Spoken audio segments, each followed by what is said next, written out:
Hi friends, welcome to my channel. ನಾನಿವತ್ತು ಚಿಕ್ಕು ಹಣ್ಣಿನ ಕ್ಯಾಂಡಿಯನ್ನು ಯಾವ ರೀತಿ ಮಾಡೋದು ಅಂತ ತೋರಿಸ್ಕೊಡ್ತೀನಿ. ತುಂಬ ಟೇಸ್ಟಿಯಾಗಿರುತ್ತೆ ಮತ್ತು ತುಂಬ ರುಚಿಯಾಗಿರುತ್ತೆ. ನೋಡ್ತಾ ಇರ್ಬೋದು, ನಾನು ಇಲ್ಲಿ 7ರಿಂದ 8 ಬಲುತಿರುವಂತಹ ಚಿಕ್ಕು ಹಣ್ಣನ್ನು ತಗೊಂಡಿದ್ದೀನಿ. ಅದನ್ನು ಚೆನ್ನಾಗಿ ಕ್ಲೀನ್ ಮಾಡಿ ತೊಳ್ಕೊಂಡು ಈ ರೀತಿ ಚಿಕ್ಕ ಚಿಕ್ಕ ಪೀಸ್ಗಳಾಗಿ ಕಟ್ ಮಾಡ್ಕೊಂಡಿದ್ದೀನಿ. ಅದರಲ್ಲಿರುವಂತಹ ಬೀಜವನ್ನು ತೆಗೆದು ಒಂದು ಮಿಕ್ಸಿ ಜಾರಿಗೆ ಹಾಕೋತಾ ಇದ್ದೀನಿ. ಮೊದಲು ಗ್ರೈಂಡ್ ಮಾಡ್ಕೋಬೇಕು, ನೀರು ಮತ್ತು ಇದನ್ನು ಯಾವುದನ್ನು ಹಾಕ್ಕೊಳ್ದೆ. ಆನಂತರ ಬೇಕಾದಷ್ಟು ಪ್ರಮಾಣದಲ್ಲಿ ಸಕ್ಕರೆ ಹಾಕ್ಕೋಬೇಕು. ನಾನಿಲ್ಲಿ ಒಂದು ಕಪ್ಪಾಗುವಷ್ಟು ಸಕ್ಕರೆ ಹಾಕ್ಕೊಂಡಿದ್ದೀನಿ. ಈಗ ನಾನು ಕೇವಲ ಹಾಲನ್ನು ಮಾತ್ರ ಯೂಸ್ ಮಾಡ್ತಾ ಇದ್ದೀನಿ. ನೋಡ್ತಾ ಇರ್ಬೋದು, 1 ಲೋಟ ಆಗುವಷ್ಟು ಹಾಲನ್ನು ಕೂಡ ಹಾಕ್ಕೋತಾ ಇದ್ದೀನಿ.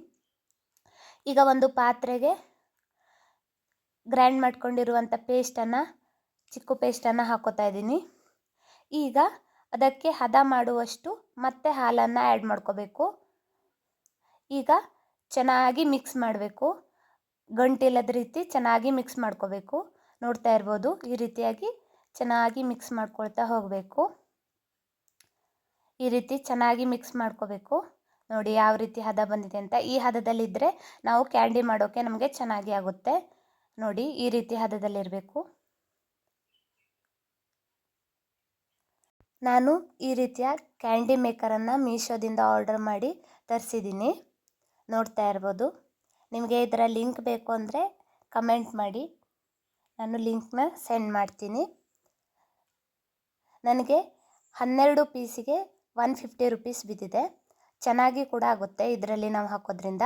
ನಾನು ಈಗ ಮಾಡ್ಕೊಂಡಿರುವಂಥ ಪೇಸ್ಟನ್ನು ಇದರಲ್ಲಿ ಹಾಕ್ಕೋತಾ ಇದ್ದೀನಿ. ನೋಡಿ ಈ ರೀತಿ ಎಲ್ಲದರಲ್ಲೂ ಹಾಕ್ಕೊಂಡಿದ್ದೀನಿ. ಈಗ ಈ ರೀತಿಯಾದ ಸ್ಟಿಕ್ಕನ್ನು ಅದರಲ್ಲಿ ಹಾಕಬೇಕು. ಈ ರೀತಿ ಎಲ್ಲದಕ್ಕೂ ಸ್ಟಿಕ್ಕನ್ನು ಹಾಕ್ಕೊಂಡಿದ್ದೀನಿ. ನೋಡಿ ಈ ರೀತಿ ಎಲ್ಲದಕ್ಕೂ ಸ್ಟಿಕ್ಕನ್ನು ಹಾಕಿ ಇಡಬೇಕು.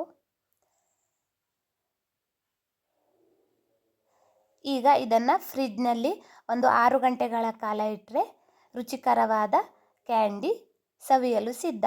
Thanks for watching. ನಿಮಗೆ ಈ ವಿಡಿಯೋ ಇಷ್ಟ ಆದರೆ ಲೈಕ್ ಮಾಡಿ, ಶೇರ್ ಮಾಡಿ, ಕಮೆಂಟ್ ಮಾಡಿ. ನನ್ನ ಚಾನಲ್ಗೆ ಸಬ್ಸ್ಕ್ರೈಬ್ ಆಗಿ.